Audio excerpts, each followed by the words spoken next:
বৈরী আবহাওয়া উপেক্ষা করে দেশের বিভিন্ন হাটে জমে উঠেছে কোরবানির পশু বেচাকেনা।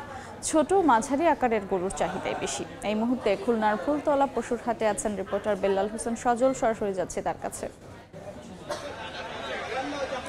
সময়ের সঙ্গে সঙ্গে কুরবানির যে পশুর হাটগুলো সেগুলো কিন্তু ইতিমধ্যে জমতে শুরু করেছে। খুলনার যে কুরবানির পশু হাট আমরা দেখতে পাচ্ছি একেবারে লোকারণ্য এবং মানুষের যেমন ভিড় তেমনি ভাবে কুরবানির যে পশুর ঘনঘটায় ঈদের যে উৎসব সেটির যে প্রস্তুতি বা আমেজ সেটি কিন্তু বিরাজ করছে খুলনার পশুর হাটগুলোতে। একেবারে আপনারা দেখতে পাচ্ছেন যে সন্ধ্যা গড়াতে যাচ্ছে, ঠিক সেই মুহূর্তে কিন্তু আমরা দেখছি যে এখানে ক্রেতাদের যে উপস্থিতি সেটি কিন্তু বেশ লক্ষ্য করা যাচ্ছে। খুলনায় কিন্তু প্রায় ছোট বড় 22টির মতো এবার যে কুরবানির পশুহাট, অস্থায়ী পশুহাট, সেটি কিন্তু বসছে বিভিন্ন দিন বিভিন্ন এলাকায়।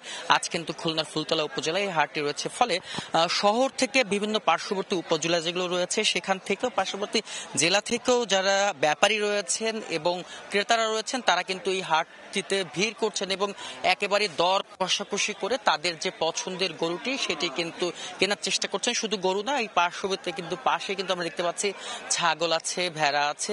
তবে বিশেষ করে আমরা যেটা লক্ষ্য করেছি যে এই পশুর হাটগুলোতে বিশেষ করে খুলনায় মাঝারি আকারের যে গরু তার চাহিদা কিন্তু বেশ অনেকটাই বলা যায়। পাশাপাশি ক্রেতা বিক্রেতা যারা রয়েছেন ক্রেতাদের যে দাবি বরাবরই থাকে যেমনটা, যে দাম একটু বেশি। বিক্রেতারা যেটি বলছেন যে দাম তুলনামূলকভাবে কমই বলা হচ্ছে গত কয়েক বছরের তুলনায়, এবং সব মিলে বলা যায় যে যেহেতু ঈদের আর বেশ কিছুদিন সময় রয়েছে হাট কিন্তু আরো বেশি জমে উঠবে। এখানে যারা পছন্দের প্রাণীটি কিনতে পারছেন তারা তো কিনছেন, যারা না পারছেন তারা কিন্তু পার্শ্ববর্তী হাটের কিন্তু অপেক্ষায় রয়েছেন। এই ছিল আমার কাছে খুলনার ফুলতলা থেকে কুরবানির যে পশুর হাটের বেচাকেনার সর্বশেষ সংবাদ।